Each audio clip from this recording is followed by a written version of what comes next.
Alrighty then. Yeah.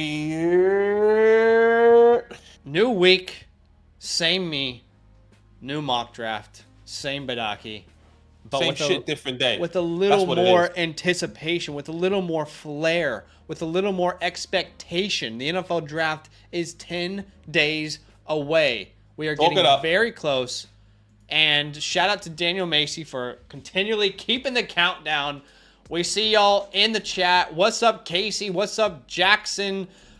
Jason, sorry. Becca, WG, JCM is in the chat. Pacone, Chase is here. Jordan's here. Jonathan's here. TD's here. Hunter's here. Drew's here. Here we go. Here we go. Cody's here. Here we go. Alejandro Come on, is in the Alejandro. chat. What's Here up, we go. people? Welcome in, welcome in. Hopefully you've had a fantastic start to your week, and it's going to get a little bit better here on tonight's stream. We appreciate you. Thanks so much for joining us. If you have yet to do so, go ahead and smash that like button. Such a simple way for you to help this channel we grow, feeling, fam? to show us How some we support. We have a like goal today of 115 likes.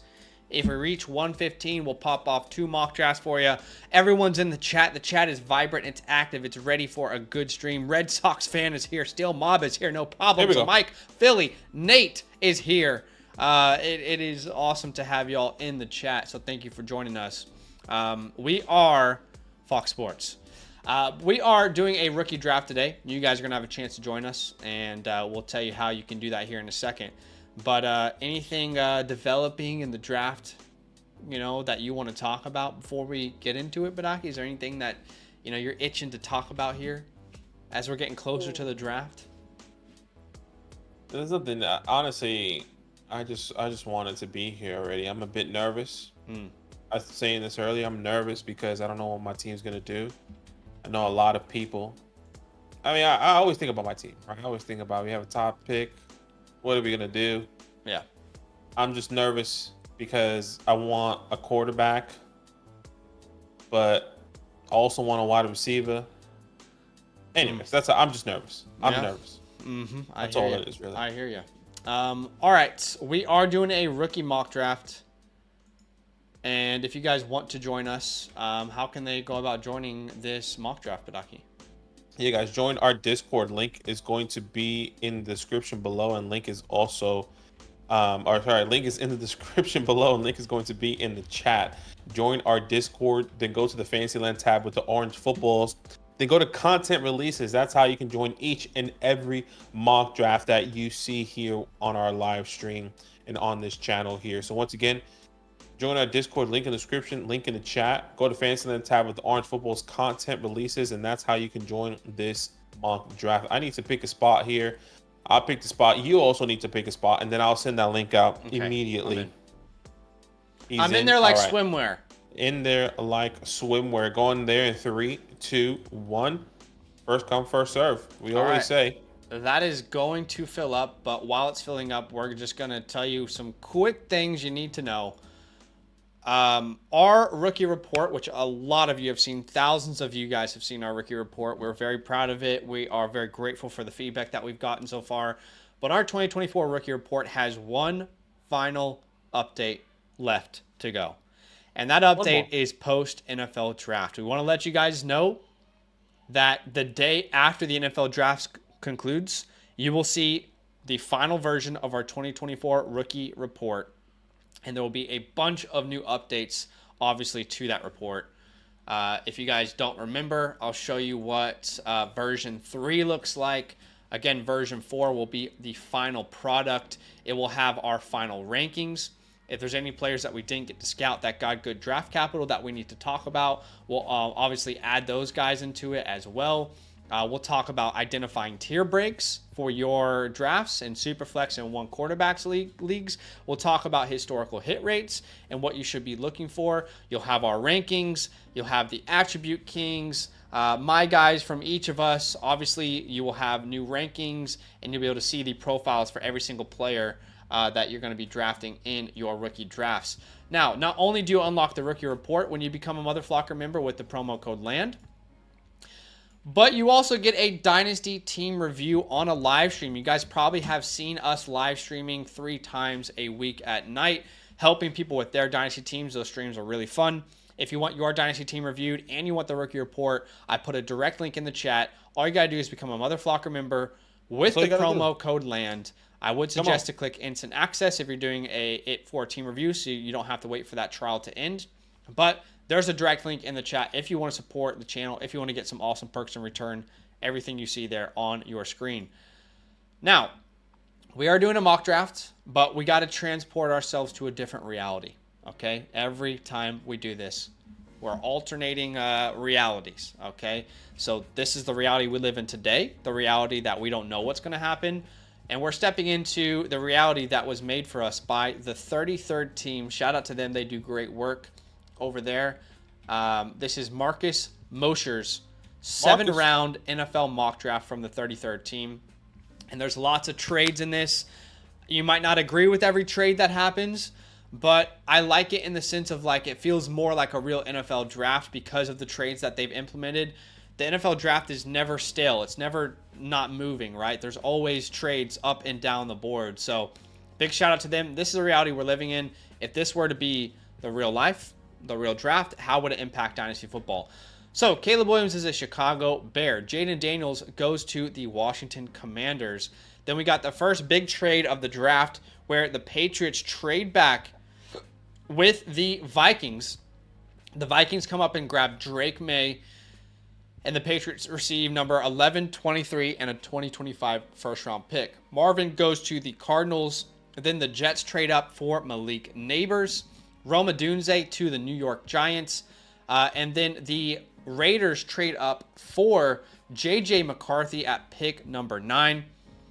We also see Brock Bowers to the Colts, which we'll talk about, I'm sure. Xavier Worthy to the Dolphins. Interesting. Bo Nix, the Broncos trade back. They get Bo Nix at pick 22.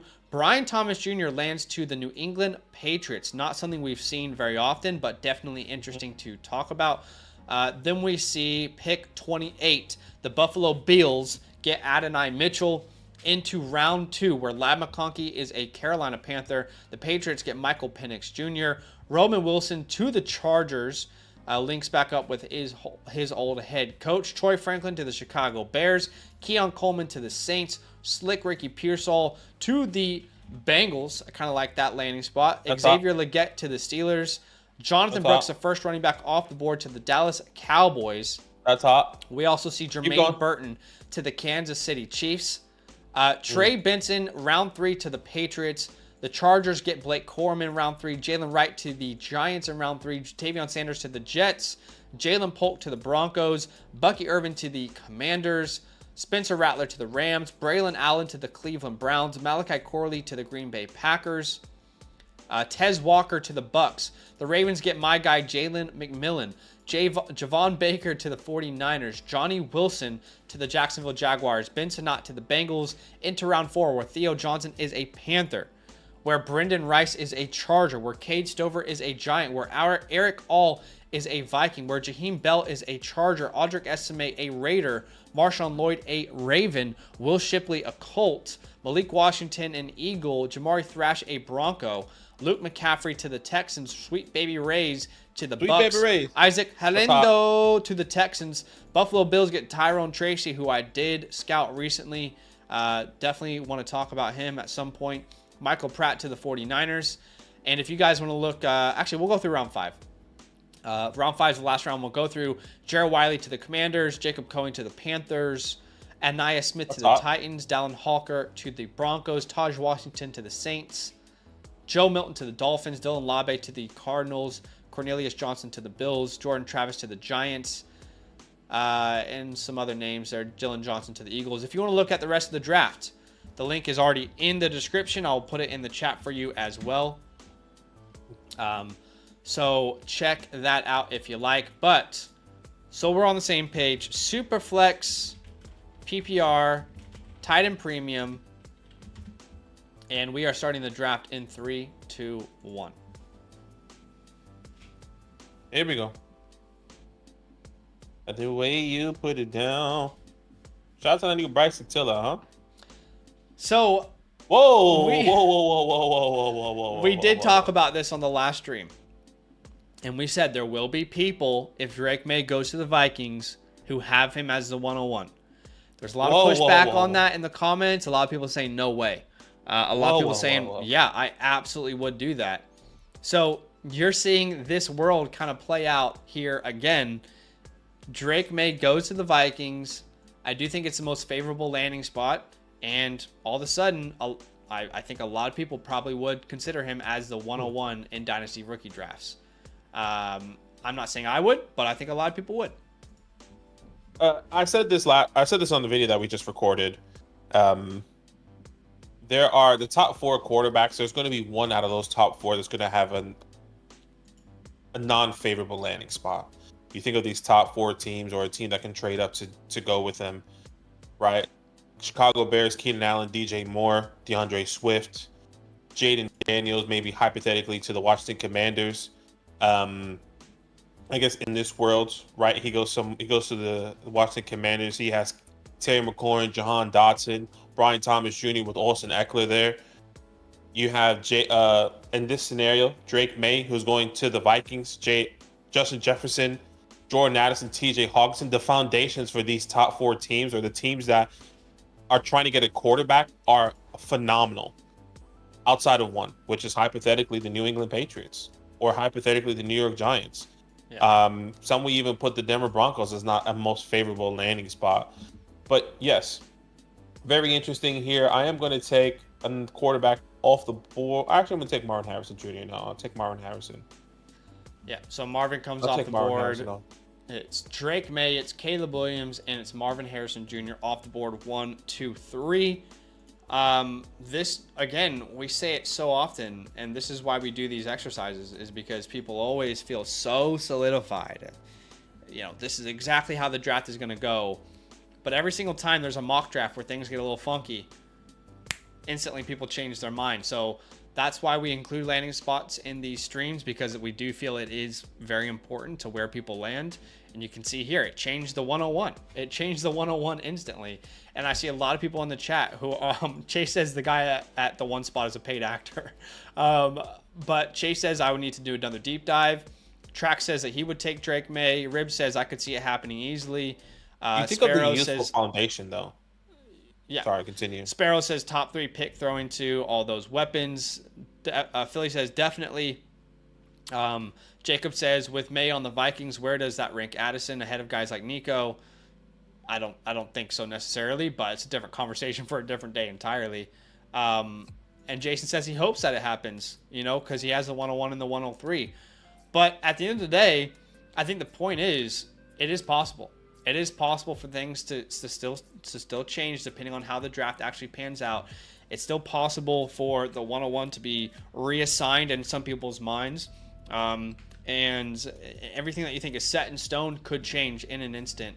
100%. With a certain way that the NFL draft pans out. I think Caleb would still be my 101, but I would be very tempted, and I totally understand where people are coming from. It's a very good situation to land into. Yeah, I agree. I think when you think of the situation, and there's a balance between landing spot and talent, and how unbalanced, like that just feels very balanced when you think of the talent of Caleb Williams versus the landing spot of Drake May. If that were to happen, that feels like that can kind of even it out itself potentially. Once again, if you put names on paper, and then you put talent on talent next to each other, it's like, okay, that feels pretty even in my opinion. So I think there is a world. I agree to an extent, but I think in some ways we're still underselling the Bears as a landing spot. I know historically they've been really bad. I'm not underselling them. I'm just saying I guess I'm not specifically saying you. I'm saying everyone in this conversation, including everyone in the chat. I think in general we might be underselling that spot as well, because you've got Addison, Justin Jefferson, TJ Hawkinson, who's coming off an injury, but you've also got 2 guys who are joining this team who have led their team in target share their entire career. DJ Moore, Keenan Allen have always been the number 1 alpha on their team, have always dominated target share, and it's because they're very good players. Those guys are linking up. We don't know exactly what they're going to do with their 9th overall pick. I think in this world, they traded out, and then they ended up going defense. But it's still a very good landing spot for Caleb Williams. I know historically it's not been good, but this is a different team than what we have typically seen for Chicago Bears offenses. It's completely different. Adonai Mitchell off the board. He goes to the Buffalo Bills. And now I'm on the clock here. Yeah, What are you thinking here? This got real interesting real quick at this pick. I know it's tight end premium. I'm not so sure there is a clear answer here. I'm choosing between Brock Bowers, who went in round 1 to the Colts. And really, for me, the other option is Bo Nix, who is a round 1 quarterback who went to the Broncos. I have constantly talked about how I think Bo Nix is a perfect fit for Sean Payton's offense, to be coached up by Sean Payton, pre-snap guru type of quarterback. So, yeah, call me crazy, but I think I'll grab Bo Nix here at the 109.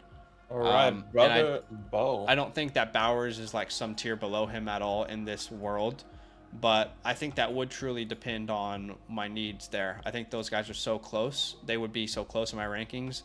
It would come down to need and how big that premium is.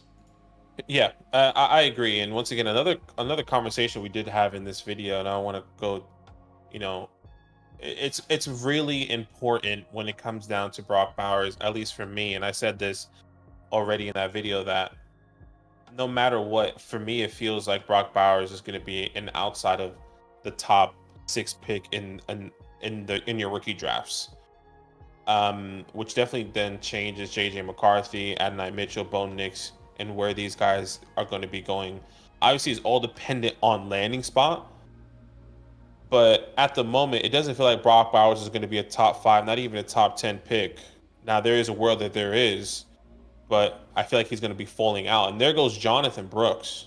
Yeah, makes sense. He's well worthy of being drafted here. I know he was in the 2nd round, and there is still a couple first-round wide receivers available. And just like that, how about that? Brian Thomas, everyone's locked and loaded, 108 right now, falls to the 112. You're going to tell me that the NFL draft landing spots don't matter? You're fooling yourself. You're fooling yourself. You're not fooling us. You're fooling yourself. Absolutely, it matters.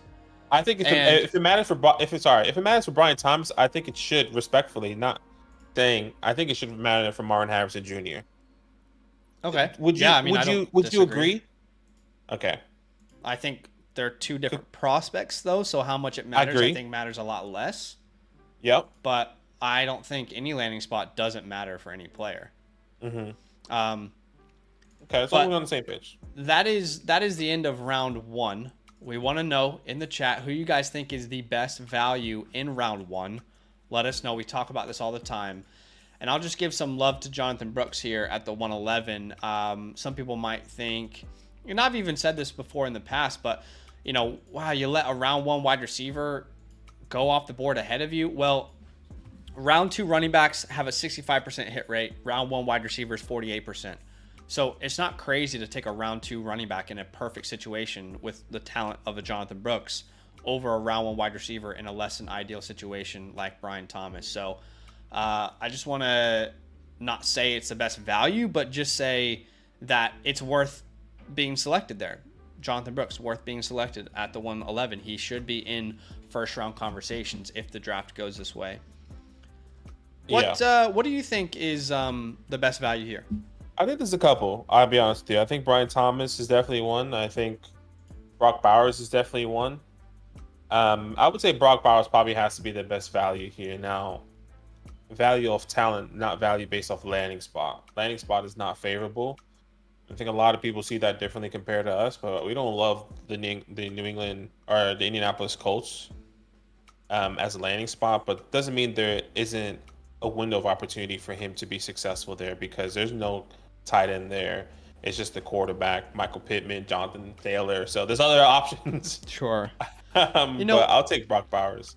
I actually don't hate the Colts so much for tight end. I really don't like it for wide receiver.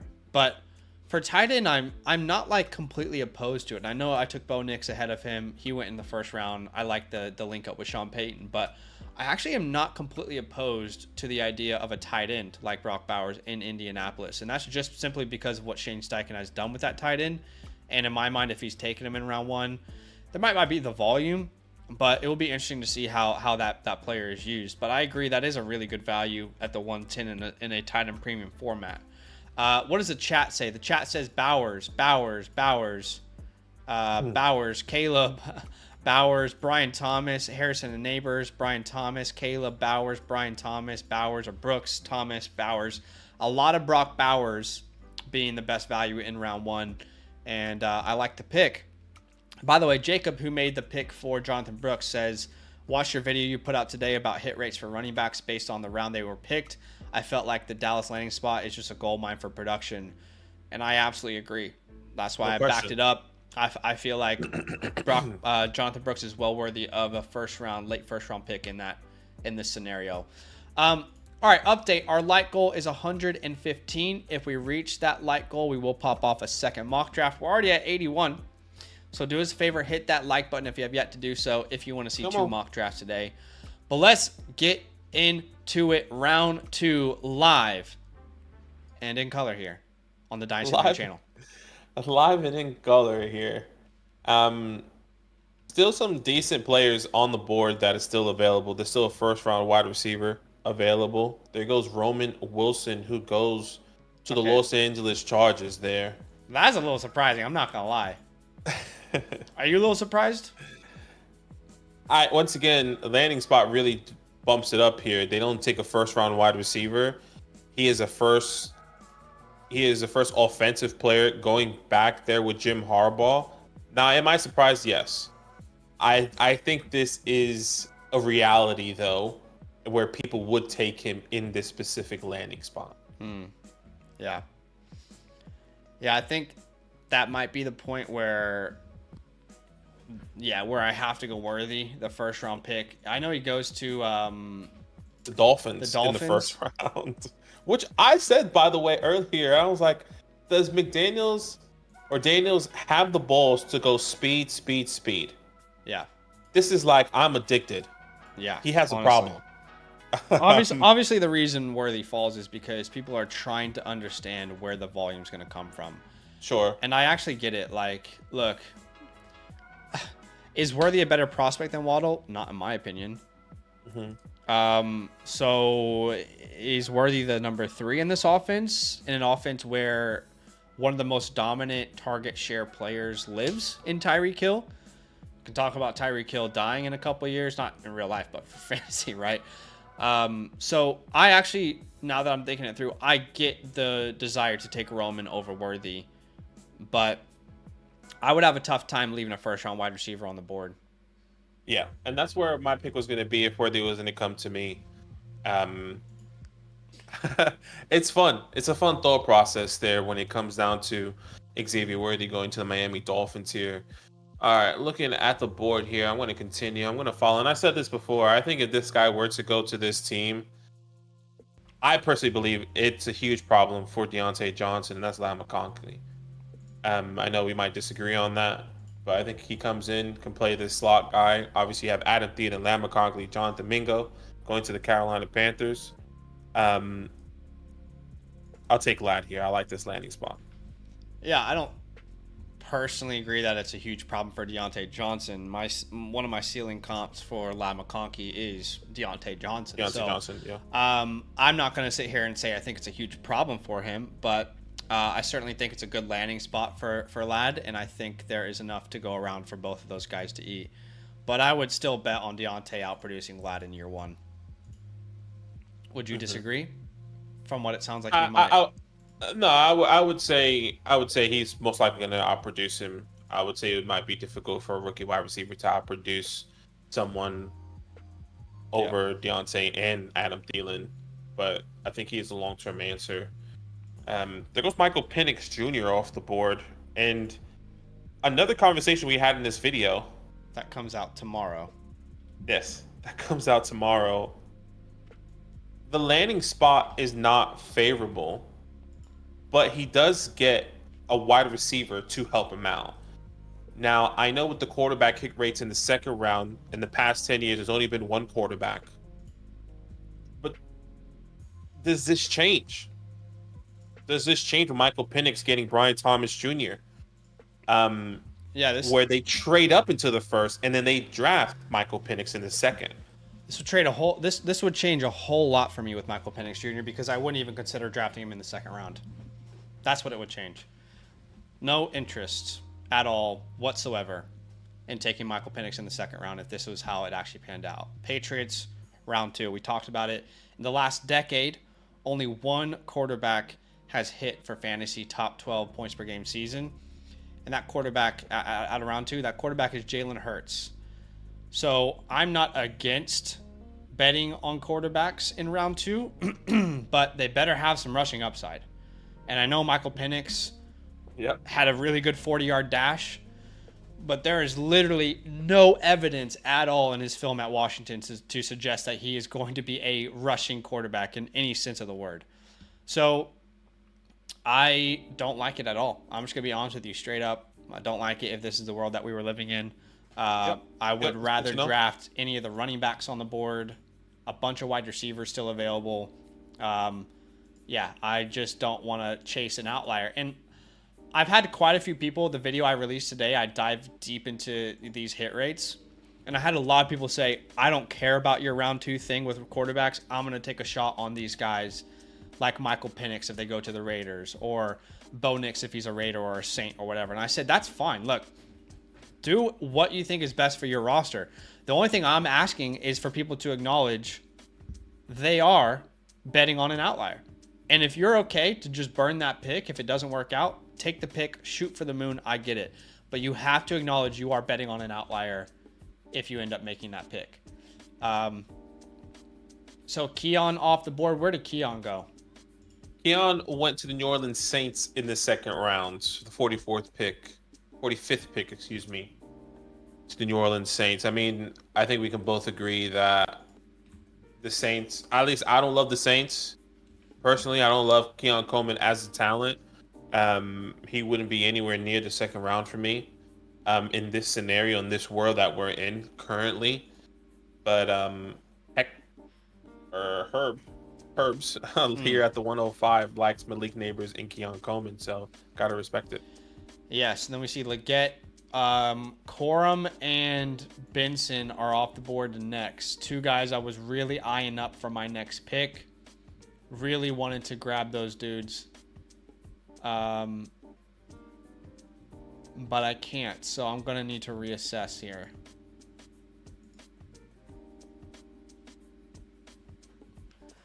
Jeez, this is tough, man. I wonder if you're going to do it.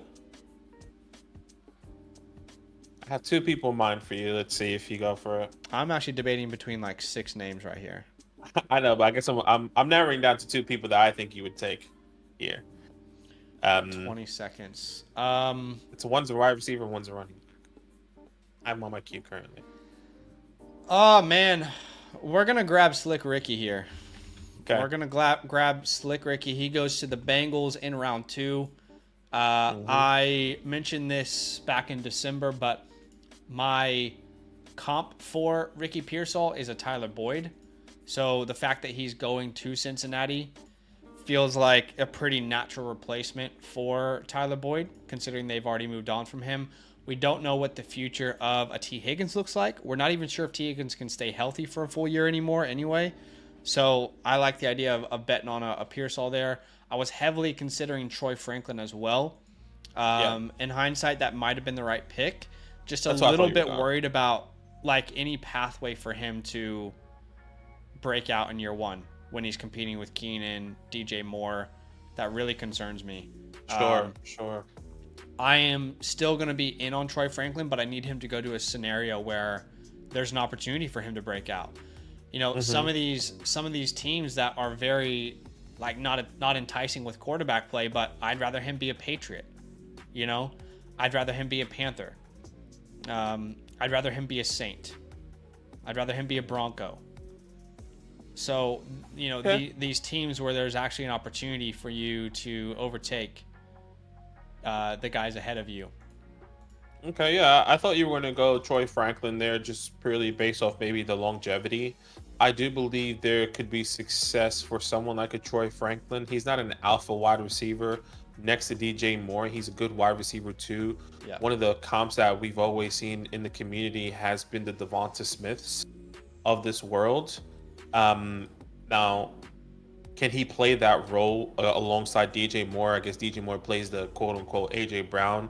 Troy Franklin plays a quote unquote Devonta Smith, who, by the way, gets a 3-year contract extension with the Eagles today. If you haven't seen, damn, that's what I wanted, was Jalen Wright.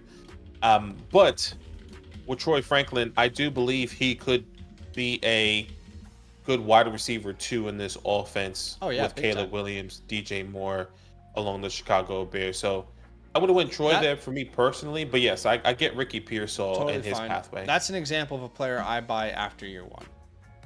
Because Sure. barring an injury, how does he break out? You know, I don't see it. So a player that I love, that I'm like, let me target that guy after his rookie season. Let me target that guy in week 11, 12, 13, 14, 15 of the season, where he's likely not outproducing those names, and bet on him in future drafts. So that's the way I was looking at that. But yeah, no, that's fair. That's fair. Jermaine Burton goes to the Kansas City Chiefs in the late second, and then Jalen Wright to my beloved New York Football Giants there, with pick 212. So yeah, it's finishing out the second round. Yeah, really, really good round. Lots of value and enticing names going off the board there. I love the Burton pick. Was heavily considering him, but I still think I prefer Rashee Rice as a prospect. So I'm still personally operating under the mind that Rashee Rice is their number one receiver in that offense, and Hollywood's the number two. Gotta ask, who's the best value in round two? Who is the best value in round two? Tell us in the comment section below. And as always, Badaki, who do you think it is before we get to the people? Yeah, I think there's two. I think it's Trey Benson and Troy Franklin. I know Troy Benson fell to the third round, but I think he went to a very favorable landing spot. Where he goes to New England Patriots, I think he easily becomes the number one running back in that backfield. And then Troy Franklin, like we kind of mentioned, him being a good solid wide receiver too, alongside DJ Moore in the longevity of his career there.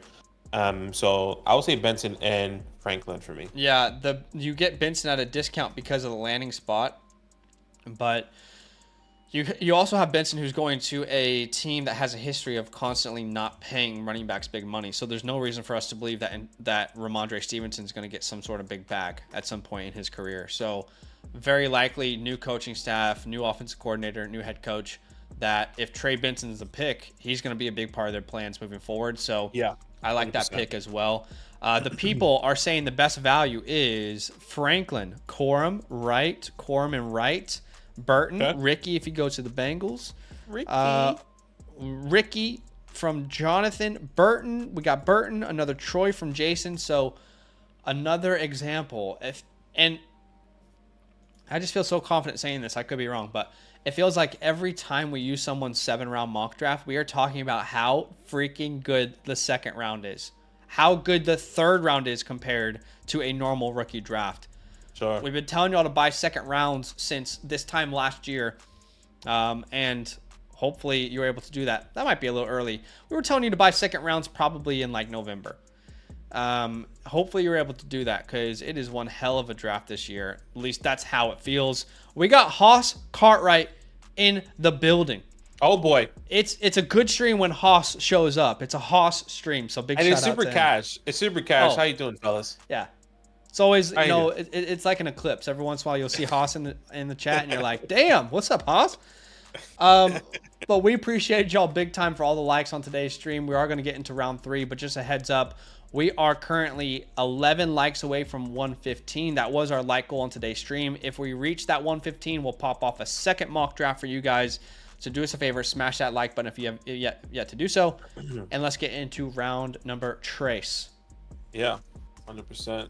Damn it. Your boy, Jalen McMillan. He goes to the Baltimore Ravens in the third round alongside their Zaza Mark Andrews. How would you feel about that landing spot? Do you like that? I love it. I think he'd be my favorite pick in round 3. And I think in leagues where people don't know my love for him, I could get him in a lot of round 3s. Sure. But I don't think I could justify taking him over some of those round 2 guys in better situations. Yeah. I just think he gives that team what they need and what they don't have. They don't have a Jalen McMillan on that roster right now. So, yeah, I like it. I do have a guy in mind here. Mm. Let's see if Uncle Drew. He's not going to do it. I don't think so. Jonathan said Benson to the Patriots in the third over some of these high second-round wide receivers. Well, you're just giving me a great opportunity to talk about hit rates. Look, we got to acknowledge that outliers happen all the time, and certain classes are unique, and at some moments, classes are better than others, right? But just so you guys know, in the last decade, a round 3 running back is a much safer bet than a round 2 wide receiver. Round 3 running backs have a 54% hit rate. Round 2 wide receivers are around 28%. So I think we should rethink rounds 1, 2, and 3 for running backs and how safe they are for your dynasty rosters. At least that's what history tells us. Yeah, and specifically to this mock drafts, because I know he was talking about maybe some of those wide receivers. As much as I love Xavier Leggett, he goes to the Pittsburgh Steelers in the second round. Keon Coleman goes to, which I love the Steelers. I like that landing spot. Keon Coleman goes to the Saints, and then Michael Penix, who's a second round wide receiver. I think there's an argument for Trey Benson to go ahead of those 3 players that I just mentioned. Yeah. Specifically for this. Just to clarify, Penix is a Patriot. Keon is a Saint. Sorry. Yeah, that's what I meant. Yes. Jatavion Sanders off the board. He goes in the 3rd round to the New York Jets, and that leads me to the guy that I'm going to be taking is Jalen Polk. He goes to the Denver Broncos. Yeah, I think it's a phenomenal landing spot here. He easily fits in to be maybe the wide receiver 2 or wide receiver 1 there with Bo Nix. I know Cortland Sutton's there. Jerry Jeudy is no longer on the team. Jalen Polk steps into a phenomenal opportunity there with Sean Payton and Brother Bo. Yeah, I like that pick a lot. There is, like, the Broncos low-key are one of my favorite landing spots for any wide receiver just because there is really not much to compete with. So you have every opportunity to break out. So I really like that pick. And keeping in mind, like you mentioned, Bo Nix, they get to build chemistry in rookie camp. I think that can't be under-discussed. So that's definitely a fun world that we're living in there. Still quite a few players that I'm like, damn, that's really fun to look at. Yeah. No question. No question. Braylon Allen. That's crazy, man. Look, Cleveland. I am not the biggest Braylon Allen guy, but the 304 for a running back in round 3 to a system that is very favorable for running backs, that's a nice pick at the 304. Estime goes right after him. He went to the Raiders in round 4. I will say that round 4 drop-off is large when you talk about hit rates, but it doesn't mean you can't bet on certain names. Yeah, I mean, it is a favorable landing spot there for Aldrich Estime in there with Zamir White. What's that backfield going to look like?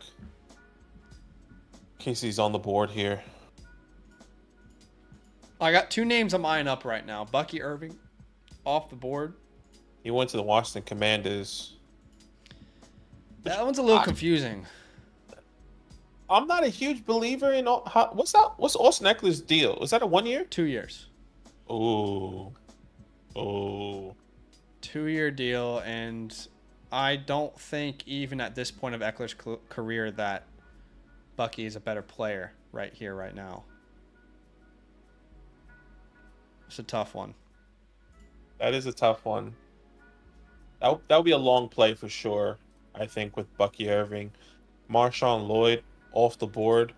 He goes to the Baltimore Ravens in the 4th round. Don't love the landing spot because of Derrick Henry, and I think we could both agree that 2-year contract extension feels really safe.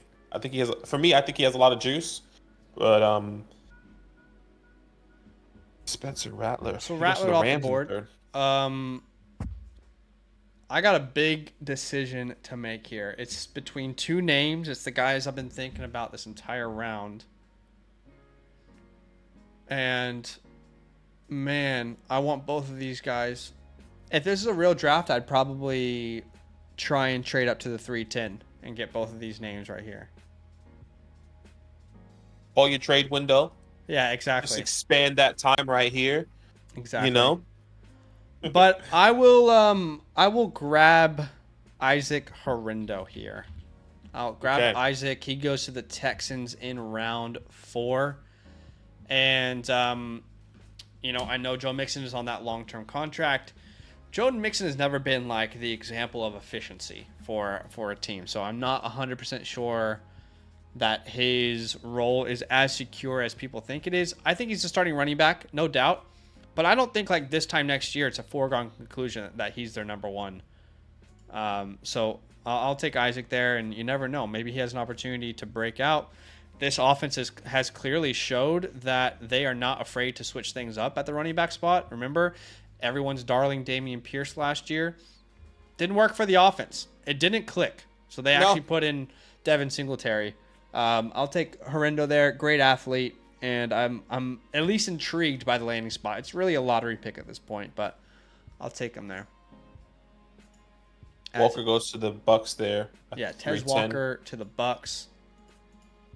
Another situation really difficult to see the production there. Yeah, that is very difficult. They extend Godwin and Mike Evans there, so it's going to be a bit difficult to envision that.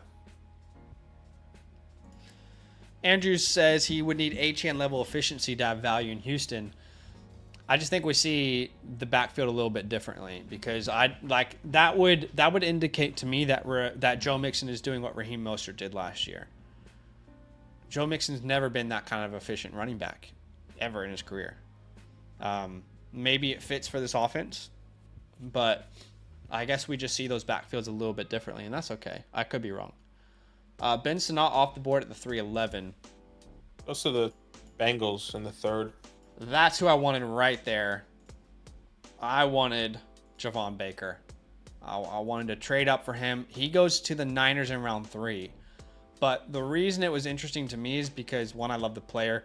But 2, I'm thinking, okay, did they trade Brandon Ayuk maybe? I know it didn't happen in this draft, but did that happen, before the draft? Did it happen after the draft? I don't know, but that's the kind of world I'm living in. What I do know is it doesn't seem likely that Ayuk and the Niners are on the same page when it comes to that contract. Something's got to give. And I know the Niners don't got the money to pay all those guys the kind of contracts that they have with Debo, Kittle, CMC. They are paying the running back position more than anyone in the NFL, if I'm not mistaken. 100%, it's a difficult way to win. Soon you're going to have to pay Purdy. It's just, that's the world I was painting there with Javon Baker. I get it. Javon Baker to the 49ers there makes things interesting. Yeah. No question about it. But guys, do us a favor, hit that like button as we're getting into round 4. Is there any name that stands out to you as a value here in round 3? I know mine. I think it's Braylon Allen. I'm not in love with the Braylon Allen landing spot. I can envision it. I think there's a lot of hurdles that he has to go through, but maybe that's because I know Nick Chubb's there. I like Jerome Ford a lot. Maybe that's my weight on Jerome Ford. Braylon Allen gets a better draft capital than Ford. So maybe that's my own biasness. I see that situation falling apart so quickly. Nick Chubb, we don't know what he's going to be. And if Nick Chubb is not the same guy, I mean, Braylon could easily take that backfield. I definitely get it there. No, I mean, honestly, I personally like my Jalen Polk pick. Sure. It's a good pick. But, That would probably be my second option. Yeah, I'm not in love with any other pick here. Like, I can see the pathways, but I think the best pathway here is Jalen Polk, Sure. in my opinion. The people are saying Polk, Baker, Polk, Bucky, McMillan. So lots of different opinions there. But let's get into round 4 here. Still some names on the board. Still some intriguing scenarios to play through as Brendan Rice comes off the board next. He goes to the Chargers in the 4th. Yeah, I am really low on Brendan Rice. I don't want to be wrong, but I'm not very excited, if I'm honest with you.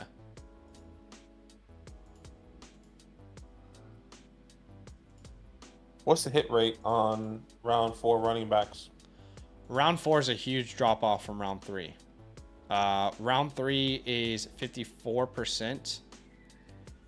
Round 4 is 17%. It's a huge drop off from round 3s to round 4 and 5. Now, round 4 and 5, virtually no difference in hit rate. So, in rounds 4 and 5, I'm trying to see who has the best landing spot, but huge drop off from rounds 3 and 4. You have a running back in mind here. Let's see if. But at this point in the draft, it doesn't matter because there's not many round 3 guys or round 2 guys anyway. Exactly. So you always kind of go with that best landing spot, high upside type of thought process there. See what Uncle Drew's thinking of. Uncle, come on, Uncle. Come you on. got it, baby. Yeah, I mean, says taking a chance on Roman Wilson or Brendan Rice on the Chargers, and hopefully one of them works out. Makes sense. The Chargers go crazy offensive talent here. You get Roman Wilson in the second. You get Blake Corum in the third. You get Brendan Rice in the fourth. You also get another tight end in the fourth, by the way. Yeah. Another running back in the sixth. Another running back in the sixth. I mean, my guy's going all in there. Yeah, big time. What are you thinking, Uncle? Now that Devonta Smith and A.J. Brown are both signed up long term, that Eagles landing spot is maybe one of the worst. I say that because there's a guy I want to draft, but he went to the Eagles, so I'm not sure how I feel about it. Will Shipley gets off the board. He goes to the Colts in round 4. A player that a lot of people like. A lot of people are much higher on him than I am. He's my running back 11 in the class. Where does he rank for you right now? My RB 11. Will Shipley, I think he's I think one of my last running backs. Let me just double check here. I'm not a huge believer in Will Shipley. Sure. I may be pretty harsh, but like I remember on the scouting report, I'm pretty sure I said he's more of a special teams player. I'm not necessarily sure if he's either going to get drafted to a team. So like out of all these guys, he's my RB 15. Okay. Yeah, I more see him as like a rotational back. I don't think he's a that's where I think the lines are. I'm seeing a lot of people over on Twitter saying like he's a 3-down guy. I don't see that at all. I definitely think he could be in a rotation, but I don't see a 3-down guy. Yeah. But yeah, my RB 11, someone I definitely would take a shot on in round 4. What are you thinking of here? The guy I'll take a shot on around 4, like we were talking about landing spot. There's talks about them drafting another running back to get some opportunity to take the workload off of somebody. Yeah. Sweet Baby Ray is going to the Tampa Bay Buccaneers. Love it. In the 4th round here. And I know a lot of people either agree with our thought process with Rachaad White or completely disagree. Yeah. But, I mean, the head coach himself, Todd Bowles, says that we need to bring in some more talent to take the workload off of Rachaad White. Is that 40%? Is that 50%? Is that even 30%? I'll take Ray Davis here. Yeah. It's funny because it feels like you can tell who owns Rachaad White when you make a video like that. You know? Yeah. Like you release a video and you can see reasonable comments and you can see people who clearly didn't listen. You know, like there's people who are like, there's no way Rachaad White's going to lose his job to one of these names. Like, well, we never said that though, did we, in the video? Like, go back and watch. That was never said, okay? So, like, take a second, watch the video. You know, we clearly stated he would be the starter, but there would be some competition because he had none this year. So, this is another example of another NFL draft community of people agreeing. And we'll see. We'll see where the cards lay with Rachaad White. If Ray Davis goes there, I don't think he's going to go from the RB 12, let's say, in people's rankings to the RB 24 or anything. But I do think he comes down to like the RB 18 or something. And I don't think you get a first-round pick for him anymore. I could be wrong. I agree. Corley seems like a huge value in round 4. I know he goes to the Packers in round 3, but still, to get a round 3 wide receiver at the 406, the reason he falls is obvious because how does he get any consistent volume with that group with your Reed, Watson, Wicks, Dobbs? You know, I mean, you got 5 guys that are good receivers there. not including the tight ends, who are both good pass catchers, and Luke Musgrave and Tucker Kraft. So that's why Malachi falls. You're a Malachi guy. How do you feel about the landing spot? I mean, is there any hope here? I don't love the landing spot. I mean, this Josh Jacobs is also a big part of that offense now as well with the Green Bay Packers. So yeah, I mean, it kind of feels like a dead asset unless two people go down. Like Reed and Watson have to go down for Malachi to step up in any sort of way.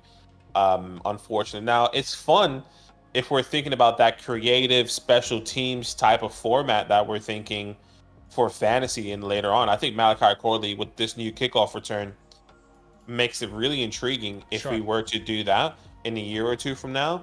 But I mean, for fantasy purposes right now, there's no way he's going to get production with the Green Bay Packers, in my opinion.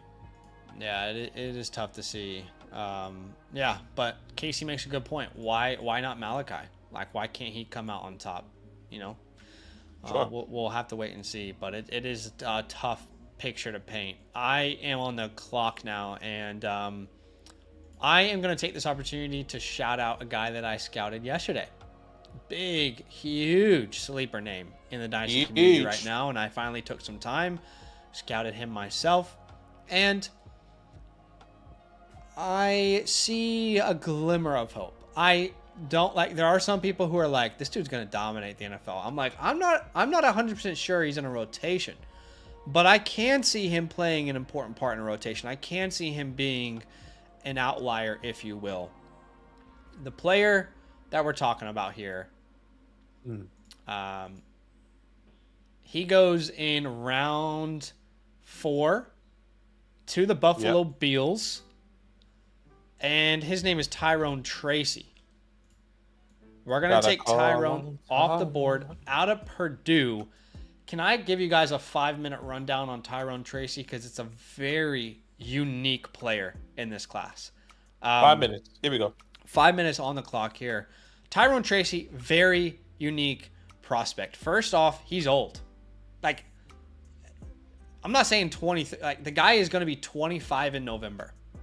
He will. This is almost Velus Jones type old. Okay. Shout out to Velus Jones, RIP. That is not good. That means when he is discussing his second contract, if he gets one, he's going to be 29. That's tough. That is tough. Okay. He has an interesting story though. He spent his first 4 years in college at Iowa, and at Iowa, he was playing wide receiver. So if you look at his first 4 years, he's contributed like less than 3% of a team's rushing offense 4 years in a row. Okay. Now he transfers from Iowa to Purdue, and in his 6th year, so there's so many things going against him. But in his 6th year, the reason he's not big as a running back is because, again, he's transitioning from wide receiver his entire life to running back late in his collegiate career. And that's old for a running back in college.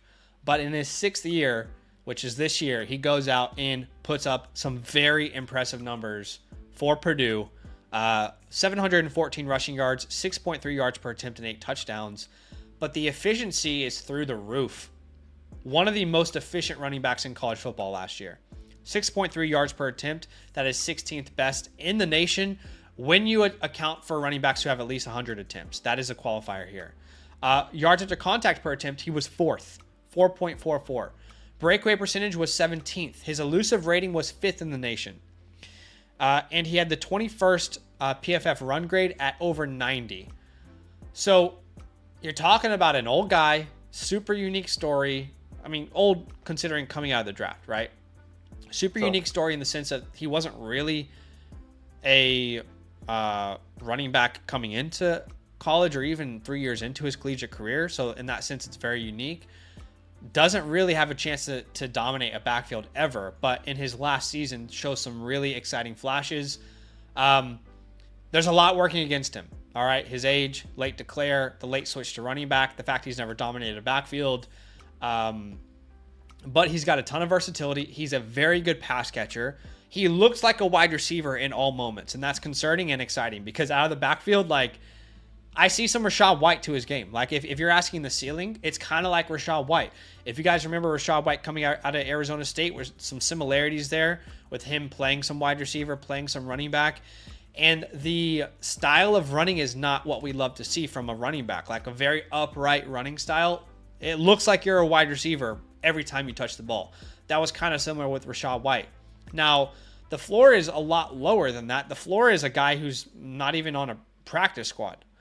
But I found him to be interesting. And in this world, if the Bills think he's worthy of a 4th-round pick, I'll draft him there. I'm assuming they're going to get creative with ways to use him. And, I say he's like this receiving, his best asset is receiving ability, but he's also 210 pounds. So that's a guy, at least when you think of like size, frame, 5'11", 210 pounds, that's a guy that can handle some carries in the NFL. So he just might be an outlier where he gets an opportunity at some point and becomes a decent running back. Guy I'm building around long term, no way. But a guy that I'll take a shot on and, scratch the lotto ticket and see what happens, yeah, I'd be willing to do that. And Sure. Last thing is, he actually tested really, really well, which I wish I could show you, but RAS's database is so slow recently. I don't know if you've noticed that. It's really. I mean, I feel like it's slow all the time for me. It's gotten way worse in the past couple months, but he tested really well anyway. Okay, there you go. There you go, Tyrone Tracy there. Yeah, interesting name. Super interesting name. But that is the end of the draft. Did we reach our like goal? I think we did. I think we did. So big shout out to you guys. Thank you for the love. Thank you for the likes on today's stream. We will pop off a second mock draft for you. And y'all know we love to show the one quarterback gang some love. So that's probably what we'll do here. One quarterback gang. While I'm setting this up, Badaki, how can people join us in this next month? Yeah, guys, join our Discord. Link in the description. The link is going to be in the chat. I'll put it here for you guys to join our Discord if you guys haven't joined. This is the best way to get into any mock drafts in the future. Okay, so once again, go into our Discord. Go to the DynastyLand tab with the orange full post to the left of your screen. Then go to content releases. That's how, once again, you can join each and every mock draft during our live stream here. One quarterback. I'll go team 7 here, and I'm going to send that link out now here in 3, 2, 1. All right, so that link is being sent out. We're using the same landing spots as before. If you want to follow along, I'll put that link there in the chat.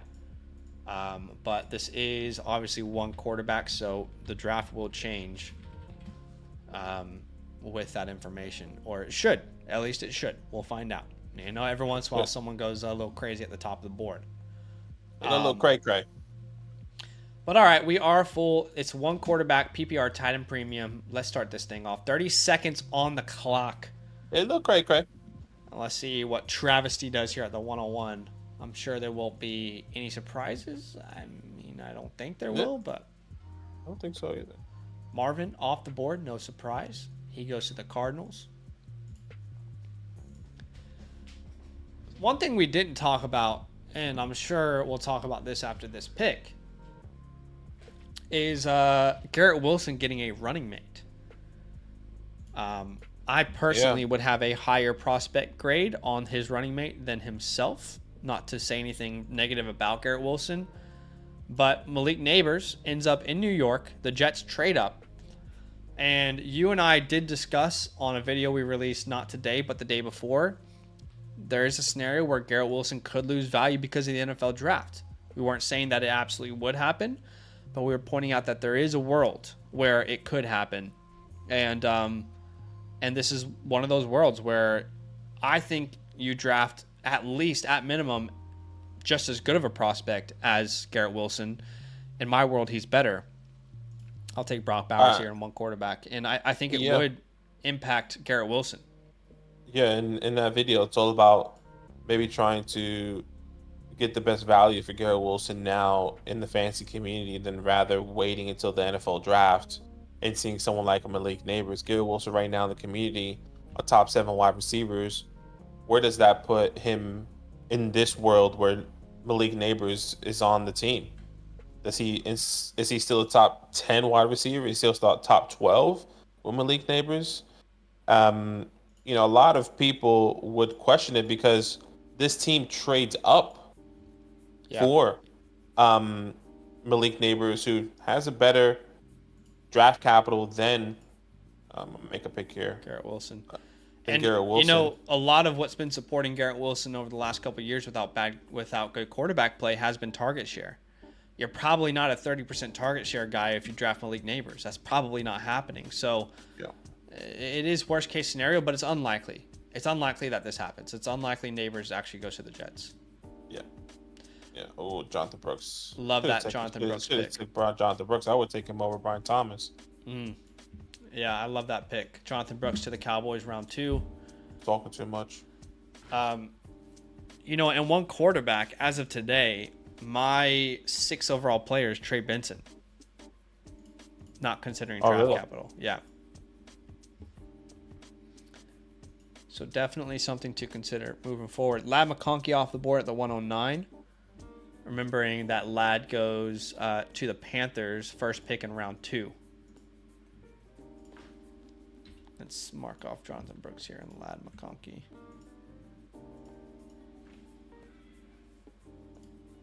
Yeah. Trey Benson off the board next. He went to the Patriots in round 3. Yep. I don't think it's too early. I really don't. No, I mean, these running backs are a prime location, prime time for these one quarterback drafts here. Yep. Blake Corum off the board next. Blake goes to the Chargers, was it, in round 2? Yes, Blake goes to Chargers in round 2. Jaden Daniels off the board at the 112. The rushing upside is always going to push him up a board in a one quarterback league. But even here, I don't. This doesn't feel like it's too early for Jaden Daniels in a one quarterback league. I think it feels okay. Not terrible. Give me a second. I think someone's at the door. Hold on. Yeah, no worries. Let's see what Travesty's going to do here. Still lots of good options.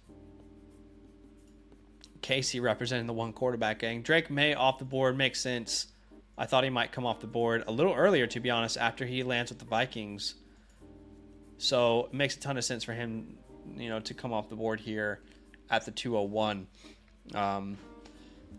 Obviously in one quarterback leagues, you kind of want to shoot for the moon, but you kind of are here with Drake May, considering his landing spot. Xavier Worthy at the 202. Player we like.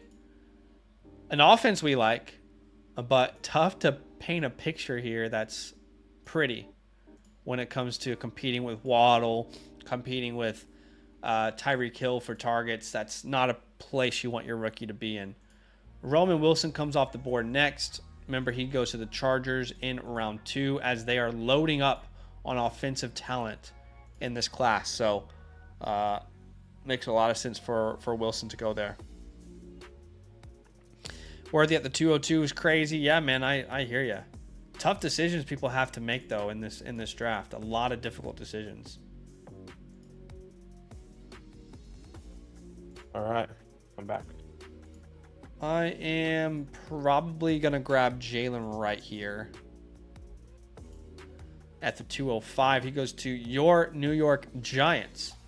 That's right. Talk it up. In round 3. So same draft capital as Benson and Corum, but I get him at the 205.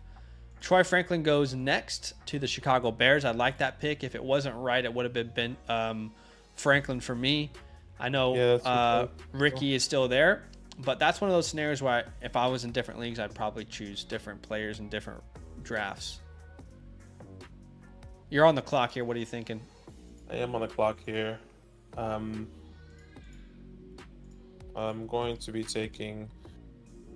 You get J.J. McCarthy, and you're going to like it. First round quarterback, though. Not terrible. J.J. goes to the Raiders. So, yeah, good group of players around him. Yeah, I think I would have taken either Ricky or Polk, potentially. That makes sense. Xavier Legette, your guy. How do you feel about Legette to the Steelers? I know you're a fan of him. Yeah, I like that. I like that pick. There's a I kind of mentioned it with my George Pickens take the other day. There's going to be a wide receiver that's going to come in and take some opportunities away. Now, is Xavier to get a better prospect than a George Pickens? I wouldn't say so, but I do believe he could take opportunity away. Big body Sure. wide receiver. Um, so I do like the landing spot. I don't think it necessarily catapults him to be this guy over George Pickens though. In this Yeah, I world. agree. That's probably one of those best case scenarios for a Pickens because we know they're going to add someone. Um, so to me, like them adding a Deontay Johnson replacement, like a Lad McConkey, is not worst case scenario, but it makes you a little bit more concerned about target share. My guy McMillan off the board at the 210. He goes to the Ravens. Not an ideal offense to be in, but some very clear opportunity for him within that offense. Yeah. So I like it. And we are almost 2 rounds through, Badaki, and there is only 5 running backs off the board. In the first 24 picks, we have only seen 5 running backs being selected. That's not normal from what we've seen. It's not. It's not normal. Go Braylon Allen at the 212, and then Keon Coleman at the 301. I actually kind of like Keon to the Saints. I don't know about you, but I kind of like that landing spot. I don't like it personally. Maybe this is still my harshness on the talent. Maybe he's somebody that I'll eat my words for, but I don't know. I'm just really harsh on Keon. I like the landing spot. I think he's exactly what the team needs, exactly what the team doesn't have. So,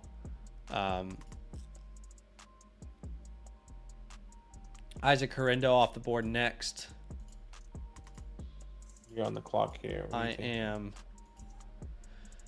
It's between 2 names. One's a running back, one's a wide receiver. And I'll go wide receiver. I haven't drafted one in this draft. I'll go Jalen Polk, who went to the Broncos. We talked about how much we like that landing spot, linking up with Bo Nix. So I'll grab Polk there. Lloyd was the other name I was thinking. My 16th ranked player going at the 306. That's awesome. Love that. Yeah, it's a tough one. That's what I wanted there. It makes my decision very difficult. I'm just gonna go with. Yeah, I'm gonna go Malachi. Counting down. Okay, Corley off the board. Yeah, I mean, in one quarterback, it really gets tough here. Yeah, it does. Corley, man, is the Packers one of our least favorite spots now? Now that I think about it. The thing is, like, you think of there's only 2 wide receivers. I mean, I think Malachi Corley, in my personal opinion, instantly goes ahead, talent-wise, ahead of Rome, and ahead of Dontavion. Yeah, I don't think I agree. So that's interesting. Yeah. Now, is that how the team sees him? I don't know. Like, I think the team would likes Rome and Wicks to where Corley is more of like a special teams player. That's my vision for him in this team. Like, who's returning those kicks for the Packers? Yeah. That's a tough spot to really play out. I don't think anyone could really say exactly how it goes, but I don't think you beat out Reed. If Watson's healthy, I don't think you beat him out. Agreed. I think Dobbs is going to play a role that you can't play on the outside. And I think Wicks would have the upper hand, considering what he's already done as a rookie. But he's a very talented player in his own right, Malachi is, so why couldn't he break out? I don't know. It's really difficult to navigate that one. Yeah, it is. Packers, landing spots I really don't like for a wide receiver. Dolphins, Packers, Lions, Colts. Now the Titans, because that's tough now to see. I think the Titans are okay long term. I think this year one off is a problem, but once DeAndre Hopkins is gone, I mean, respectfully, I don't think there's no coming back for Burks, right? Yeah, I don't think so either. I think with Calvin Ridley being there, he has a long term contract, but DeAndre Hopkins already has the out. They already have the out, so they can get rid of him in that dead cap space next year. I don't think would be a significant hit for the team. I want this to be so true. JCM says Titans are a bad spot. Burks is going to dominate anyone in that new system. I want that to be true so bad. I have not sold a share of Treylon Burks. And really, it's because no one will give me anything. But it's also because I just love the guy, and he's going to ride or die on my roster. Yeah. But yeah, I don't think... I kind of agree with him in the sense of, like, we know Titans aren't going around 1. I don't think if a round 3 to 4 to 5 wide receiver joins that team, Burks, like, they're automatically going to relegate Burks. They're not going to automatically relegate him, but, like, Burks has been having trouble staying on the field, and if that happens again this year for the 3rd consecutive year, that's going to be like, okay. And they also, I mean, it's probably not the same regime either, but they invest a lot in him. So I think the owner's like, yo, we give a freaking AJ Brown for this guy, essentially. Yeah. We gotta see it out. That's the cost sunk fallacy there, but the reality is Treylon Burks is probably never going to be a startable fantasy asset, but I will still hold on to him until he retires. Locker room guy, you know? He's a good locker room guy. He's the Nick Collison for the Thunder post Nick Collison's prime. Just get him in there. Good locker room guy. Show people the way. Little vet. Yeah, that's what you need to know. But that is it for the mock drafts today. We've been doing this every stream, so we'll do it again today. 5 questions and 5 questions only. We will answer right here, right now. The first 5 that we see, not doing 6, doing 5. Okay, so when I get to the 5th question, y'all wanted us to do 6, we already told you, we're only doing 5. Okay, so the first 5 questions that we see, we will do in the chat.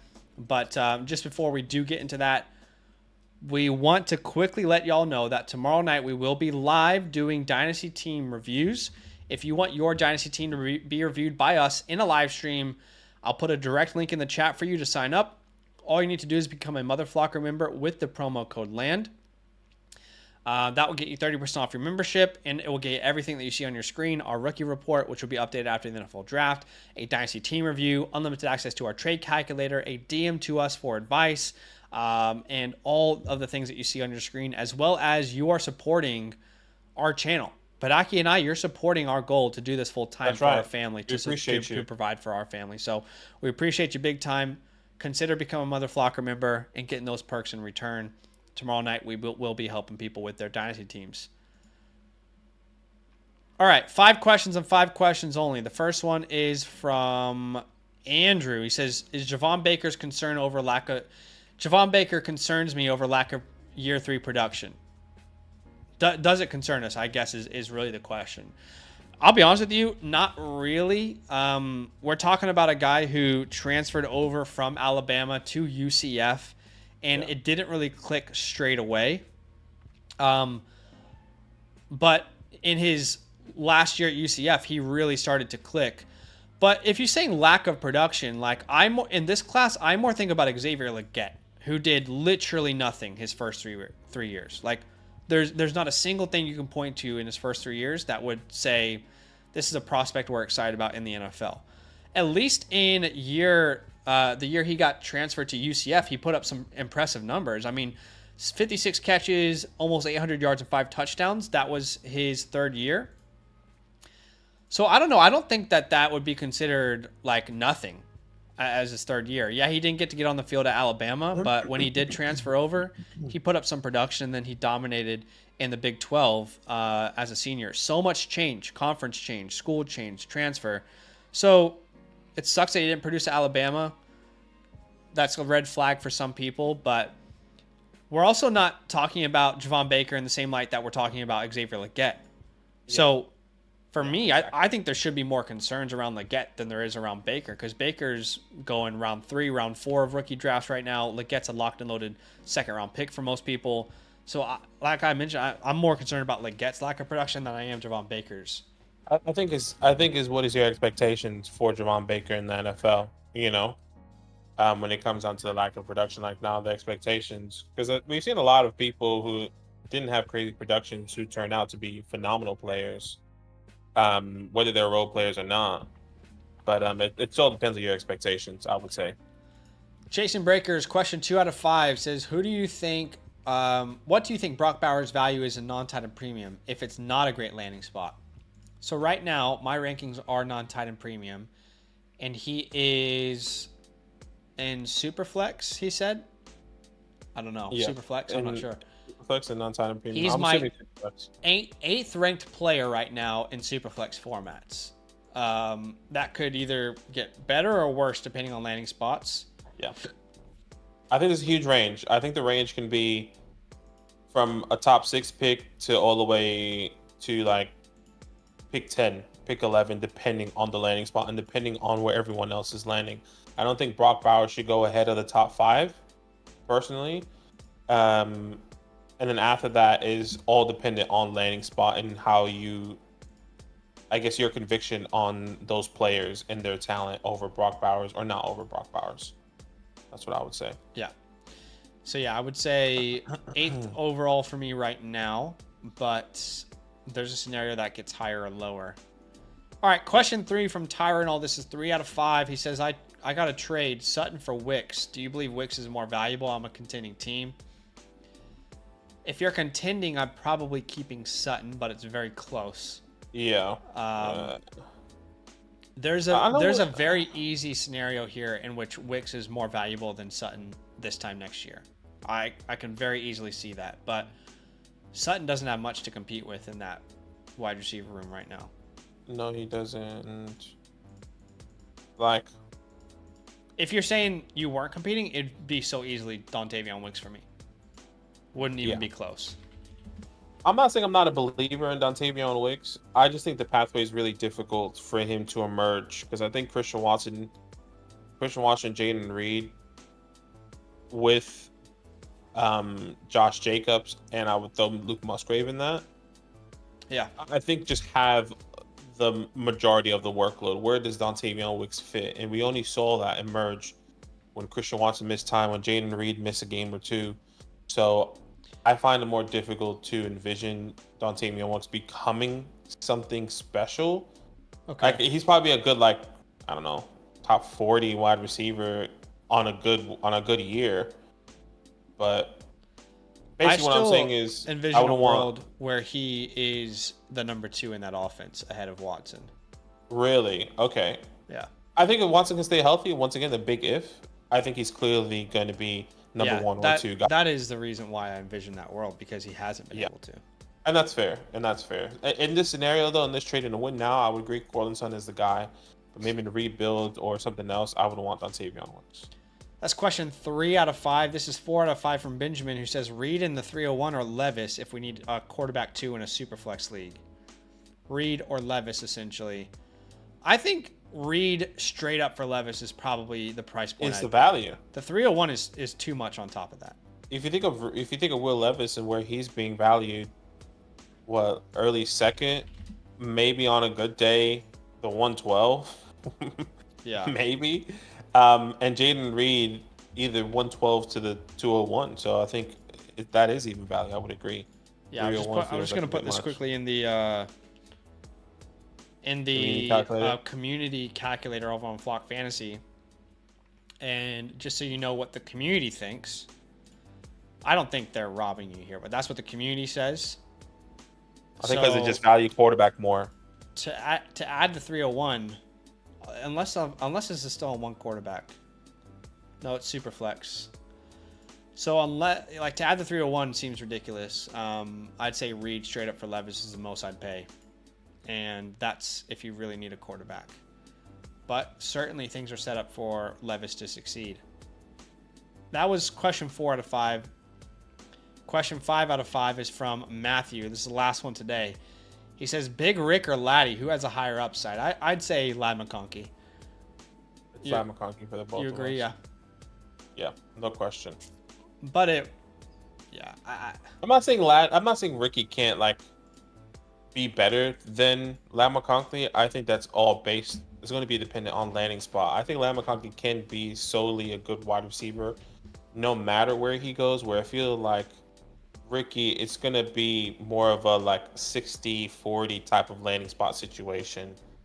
If hopefully I explained that. right? The way my mind is working right now. What do you mean by that then? I'm basically saying Lamb McConkey, I think, is going to be a successful wide receiver in the NFL, and so will Ricky Pearsall.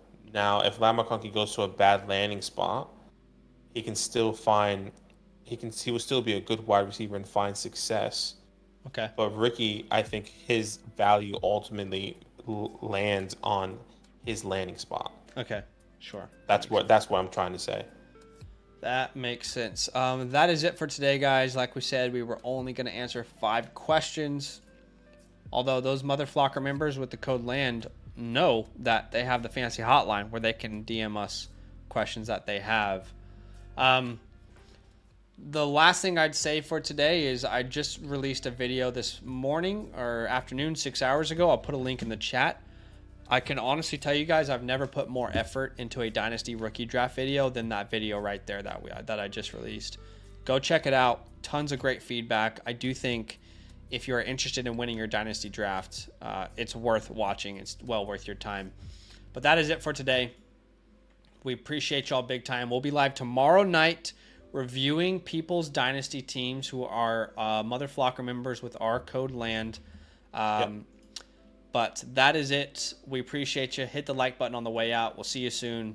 All love. Appreciate you. Love.